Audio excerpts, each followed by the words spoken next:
Treasure through time, ruby, sapphire, emerald, aquamarine, diamond.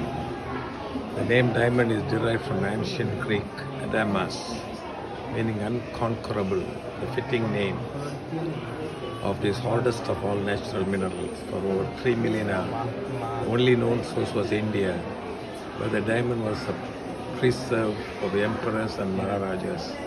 In Europe, it was known only to kings as a symbol of courage and power. So much so that in the 13th century, France even was forbidden to wear the stone, and diamonds are simply carbon.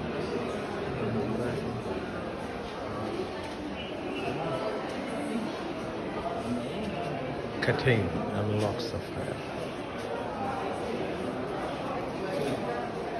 Treasure through time.